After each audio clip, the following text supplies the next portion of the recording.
ಬಂದ್ಗೆ ಬೆಂಬಲಿಸಿದಂತಹ Vatal ನಾಗರಾಜ್ಗೆ big shock. ಬಂದ್ ಮಾಡೋದ್ರನ್ನ ವಶಕ್ಕೆ ಪಡಿಲಿಕ್ಕೆ ಸಕಲ ಸಿದ್ಧತೆಯನ್ನ ಮಾಡಿಕೊಳ್ಳಲಾಗಿದೆ. ವಾಟಾಳ್ ನಾಗರಾಜ್ ನಿವಾಸದ ಬಳಿ ಪೊಲೀಸ್ ಭದ್ರತೆ ಇದೆ.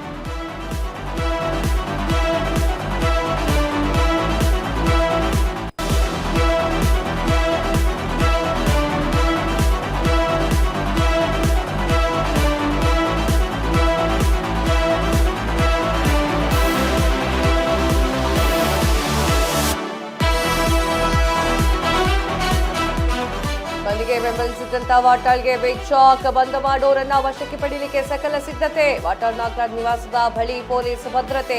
ಮನೆ ಬಳಿಯೇ ವಾಟಾಳ್ ನಾಗರಾಜ್ ವಶಕ್ಕೆ ಸಿದ್ಧತೆ. ವಾಟಾಳ್ ನಾಗರಾಜ್ ಹೊರ ಬರ್ತಾ ಇದ್ದಂತೆ ವಶಕ್ಕೆ ಪಡೀಲಿಕ್ಕೆ ಪ್ಲಾನ್ ಹಾಕಲಾಗಿದೆ. ಈಗಾಗಲೇ ಕೆಲ ಕನ್ನಡ ಪರ ಹೋರಾಟಗಾರರು ವಶಕ್ಕೆ ತೆಗೆದುಕೊಳ್ಳಲಾಗ್ತಾ ಇರುವಂತದ್ದು. ವಾಟಾಳ್ ನಾಗರಾಜ್ ಆಪ್ತ ಗಿರೀಶ್ ಗೌಡ ಪೊಲೀಸ್ ವಶದಲ್ಲಿದ್ದಾರೆ. ಮುಂಜಾಗ್ರತಾ ಕ್ರಮವಾಗಿ ವಶಕ್ಕೆ ಪಡೆದಂತಹ ಪೊಲೀಸರು ಬೆಂಗಳೂರಿನ ಹಲವೆಡೆ ಪೊಲೀಸ್ ಭದ್ರತೆ ನಿಯೋಜನೆ ಮಾಡಲಾಗಿದೆ.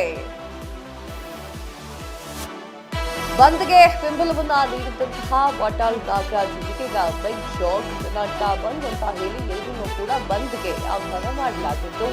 ಸಾಕಷ್ಟು ಜನ ಕನ್ನಡ ಪರ ಹೋರಾಟಗಾರರನ್ನ ಕೂಡ ಕರ್ಕೊಳ್ಳಲಾಗಿತ್ತು. ಬಂದ್ ಮಾಡುವುದನ್ನ ಈಗ ಪೊಲೀಸರು ವಶಕ್ಕೆ ಪಡೆಯಲಿಕ್ಕೆ ಸಿದ್ಧತೆಯನ್ನ ಮಾಡಿಕೊಂಡಿದ್ದಾರೆ. ವಾಟಾಳ್ ನಾಗರಾಜ್ ನಿವಾಸದ ಬಳಿ ಪೊಲೀಸ್ ಭದ್ರತೆಯನ್ನ ನೀಡಲಾಗ್ತಾ ಇದ್ದು ಮನೆ ಬಳಿಗೆ ವಾಟಾಳ್ ನಾಗರಾಜ್ ವಶಕ್ಕೆ ಸಿದ್ಧತೆಯನ್ನ ಮಾಡಿಕೊಳ್ಳಲಾಗ್ತಾ ಇದೆ. ವಾಟಾಳ್ ನಾಗರಾಜ್ ಹೊರ ಬರ್ತಾ ಇದ್ದಂತೆ ವಶಕ್ಕೆ ಪಡೆಯಲಿಕ್ಕೆ ಪ್ಲಾನ್ ಅನ್ನ ಮಾಡಿಕೊಳ್ಳಲಾಗಿದ್ದು ಈಗಾಗಲೇ ಕೆಲ ಕನ್ನಡ ಪರ ಹೋರಾಟಗಾರರು ವಶದಲ್ಲಿ ಇದ್ದಾರೆ. ವಾಟಾಳ್ ನಾಗರಾಜ್ ಆಪ್ತ ಗಿರೀಶ್ ಗೌಡ ಅವರು ಕೂಡ ಪೊಲೀಸರು ವಶಕ್ಕೆ ಪಡೆದುಕೊಂಡಿರುವಂತಹ ಸಿಸಿಟಿವಿ ಲಭ್ಯವಾಗಿತ್ತು. ಅದನ್ನು ಕೂಡ ನಿಮಗೆ ತೋರಿಸಿದೆ. ಮುಂಜಾಗ್ರತಾ ಕ್ರಮವಾಗಿ ವಶಕ್ಕೆ ಪಡೆದಿದ್ದಂತಹ ಪೊಲೀಸರು ಬೆಂಗಳೂರಿನ ಹಲವೆಡೆ ಪೊಲೀಸ್ ಭದ್ರತೆ ನಿಯೋಜನೆ ಮಾಡಲಾಗಿದೆ.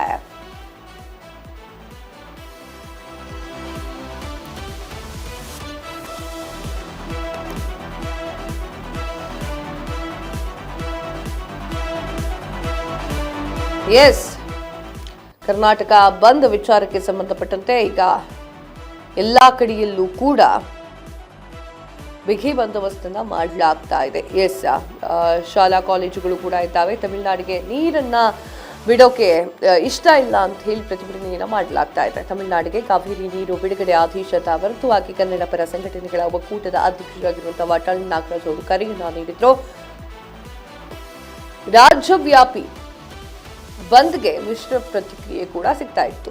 ಈಗ ಅವರ ಒಂದು ಮನೆಯ ಮುಂದೆ ಸಾಕಷ್ಟು ಜನ ಪೊಲೀಸರು ಕೂಡ ನಿಂತ್ಕೊಂಡಿದ್ದಾರೆ. ಪ್ರಾಧಿಕಾರ ಶಿಫಾರಸು ಮೇರೆಗೆ ಕಾವೇರಿ ಹೋರಾಟದ ಕಿಚ್ಚು ಜೋರಾಗ್ತಾ ಇದೆ. ಇವತ್ತು ವಾಟಾಳ್ ನಾಗರಾಜ್ ಅವರು ಕರೆಯನ್ನ ಕೊಟ್ಟಿದ್ರು. ಆದ್ರೆ ಬಂದ್ಗೆ ಸಂಪೂರ್ಣ ಬೆಂಬಲ ಸಿಗ್ತಾ ಇಲ್ಲ. ಬಸ್ ಸಂಚಾರ ಇದ್ದಾವೆ, ಎಂದಿನಂತೆ ಮೆಟ್ರೋ ರೈಲು ಸಂಚಾರ ಇದೆ. ಖಾಸಗಿ ಬಸ್ಗಳು ಎಂದಿನಂತೆ ಸಂಚಾರ ಮಾಡ್ತಾ ಇದೆ. ಆಟೋ ವ್ಯವಸ್ಥೆ ಕೂಡ ಎಂದಿನಂತೆ ಇರಲಿದೆ.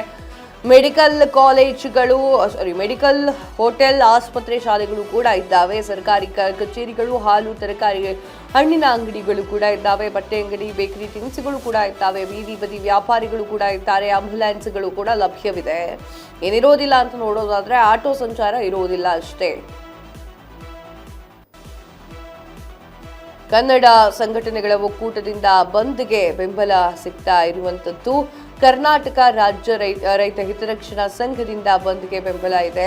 ಕರುನಾಡ ಸೇನೆಯಿಂದ ಕರ್ನಾಟಕ ಬಂದ್ಗೆ ಬೆಂಬಲ ಇದೆ. ಕನ್ನಡ ಜಾಗೃತಿ ವೇದಿಕೆಯಿಂದ ಬೆಂಬಲ ಇದೆ. ಯಾರ ಬೆಂಬಲ ಇಲ್ಲ ಅಂತ ನೋಡುವುದಾದ್ರೆ ಕರ್ವೆ ನಾರಾಯಣ್ ಗೌಡ್ರದ್ದೆಲ್ಲ ಬೆಂಬಲ. ರಾಜ್ಯ ರೈತ ಸಂಘಟನೆಗಳ ಒಕ್ಕೂಟದಿಂದ ಇಲ್ಲ. ಖಾಸಗಿ ಸಾರಿಗೆ ಒಕ್ಕೂಟದಿಂದ ಬೆಂಬಲಗಳಿಲ್ಲ. ಕೆಎಸ್ಆರ್ಟಿಸಿ, ಬಿಎಂಟಿಸಿ, ಮೆಟ್ರೋಗಳಿಂದ ಬಂದ್ಗೆ ಬೆಂಬಲ ಇಲ್ಲ.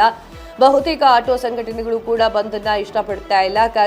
ಖಾಸಗಿ ಶಾಲೆಗಳ ಒಕ್ಕೂಟ ಕೂಡ ಬಂದ್ಗೆ ಒಪ್ಪಿಗೆಯನ್ನ ಕೊಡ್ತಾ ಇಲ್ಲ. ಅದಕ್ಕೆ ನೈತಿಕ ಬೆಂಬಲವನ್ನ ಕೊಡ್ತೀನಿ ಅಂತ ಹೇಳಿ ಓಲಾ, ಊಬರ್ ಅಸೋಸಿಯೇಷನ್, ಬೇಕರಿಯ ಮಾಲೀಕರು, ಫಿಲಂ ಚೇಂಬರ್ ಎಲ್ಲವೂ ಕೂಡ ನೈತಿಕ ಬೆಂಬಲವನ್ನ ಕೊಡ್ತೀವಿ ಅಂತ ಹೇಳಲಾಗ್ತಿದೆ. ಬೆಂಗಳೂರಿನ ಹೋಟೆಲ್ ಅಸೋಸಿಯೇಟ್ ಕರವೇ ಶಿವರಾಮೇಗೌಡ ಅವರ ಬಡವೂ ಕೂಡ ಬಂದನ್ನ ಇಷ್ಟಪಡ್ತಾ ಇಲ್ಲ.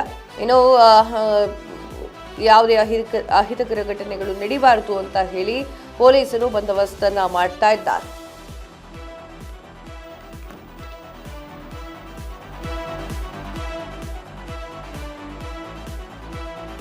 ಎಸ್, ಇದ್ರ ಬಗ್ಗೆ ಹೆಚ್ಚಿನ ಮಾಹಿತಿಯನ್ನ ಕೊಡ್ಲಿಕ್ಕೆ ತ್ರಿಷಾ ಪ್ರತಿನಿಧಿ ಲೈವ್ ನಲ್ಲಿ ಜಾಯ್ನ್ ಆಗ್ತಾ ಇದ್ದಾರೆ. ಎಸ್ ತ್ರಿಷಾ, ಈಗ ಆಲ್ರೆಡಿ ವಾಟಾಳ್ ನಾಗರಾಜ್ ಅವರ ಮನೆಯ ಮುಂದ್ಗಡೆ ಪೊಲೀಸ್ ಭದ್ರತೆಯನ್ನ ಹಾಕಲಾಗಿದೆ.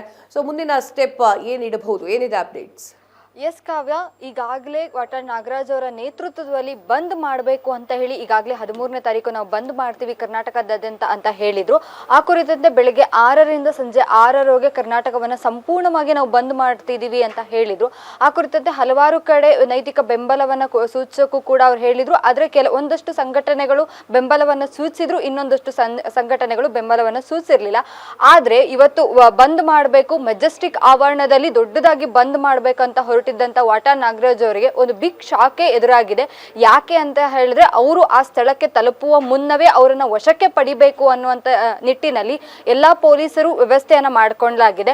ಈಗಾಗಲೇ ಬೆಳಗ್ಗೆಯಿಂದ ಬಂದಿಗೆ ಇದ್ ಮಾಡ್ತಾ ಇದ್ದಂತಹ ಘೋಷಣೆಗಳನ್ನ ಕೂಗ್ತಾ ಇದ್ದಂತಹ ಅವರ ಕೆಲವೊಂದಷ್ಟು ಸಂಘಟನೆಗಳಿಗೆ ಅವರನ್ನ ಈಗಾಗಲೇ ಪೊಲೀಸರ ವಶಕ್ಕೆ ಪಡೆಯಲಾಗಿದೆ. ಇನ್ನು ವಾಟಾಳ್ ನಾಗರಾಜ್ ಅವರನ್ನು ಇವತ್ತು ಸಂಜೆ 6ರವರೆಗೆ ಪೊಲೀಸ್ ವಶಕ್ಕೆ ಪಡೆಯಬೇಕು ಅಂತ ಹೇಳಿ ಎಲ್ಲಾ ರೀತಿಯ ಸಿದ್ಧತೆಗಳನ್ನ ಮಾಡ್ಕೊಂತಿದ್ದಾರೆ. ಎಲ್ಲೋ ಒಂದು ಕಡೆ ಈ ಬಂದು ಯಾರಿಗೂ ಅಷ್ಟಕ್ಕಷ್ಟೇ ಅನ್ನುವ ರೀತಿಯಲ್ಲಿ ನಡೀತಾ ಇದೆ. ಯಾಕೆ ಅಂದ್ರೆ ರಸ್ತೆಗಳು ಕೂಡ ಎಲ್ಲೂ ರೀತಿ ಖಾಲಿ ಇರುವಂತ ಯಾವುದೇ ರೀತಿ ಅನುಭವ ಇಲ್ಲ. ದಿನನಿತ್ಯ ಯಾವ ತರ ವೆಹಿಕಲ್ಸ್ ಗಳು ರಸ್ತೆಯಲ್ಲಿ ಓಡಾಡ್ತಾ ಇದ್ವು ಅದೇ ರೀತಿ ಓಡಾಡ್ತಾ ಇದಾವೆ. ಆಟೋಗಳಿರ್ಬೋದು, ಓಲೋ ಉಬರ್ಗಳಿರ್ಬೋದು, ಅಥವಾ ಬಸ್ಗಳಿರ್ಬೋದು, BMTC, KSRT ಎಲ್ಲಾ ಬಸ್ಗಳು ದೈನಂದಿನದಂತೆ ನಿತ್ಯ ದಿನದಂತೆ ಓಡಾಡ್ತಾ ಇದ್ದಾವೆ. ಈ ನಿಟ್ಟಿನಲ್ಲಿ ನೋಡ್ತಾ ಹೋದ್ರೆ ಇದು ಕೇವಲ ನಾಮಕಾವಸ್ಥೆಗೆ ಮಾತ್ರ ಬಂದ್ ಮಾಡ್ತಾ ಇದ್ದಾರ ಅನ್ನುವಂತ ಪ್ರಶ್ನೆ ಎದುರಾಗ್ತಾ ಇದೆ ಕಾವ್ಯ. ಎಸ್ ಸತೀಶ, ತಮ್ಮೆಲ್ಲ ಮಾಹಿತಿಗಾಗಿ ಧನ್ಯವಾದಗಳು. ಎಸ್, ಎಲ್ಲವೂ ಕೂಡ ಚಾಲ್ತಿಯಲ್ಲಿದೆ. ಬಂದ್ ಅಂತಂದ್ರೆ ನೈತಿಕ ಬಂದ್ಗೆ ಎಲ್ಲರೂ ಕೂಡ ಓಕೆ ಅಂತ ಹೇಳಿದ್ರೆ, ಬಟ್ ಯಾರು ಕೂಡ ಸರಿಯಾದ ರೀತಿಯಲ್ಲಿ ಬಂದ್ ಮಾಡ್ತಾ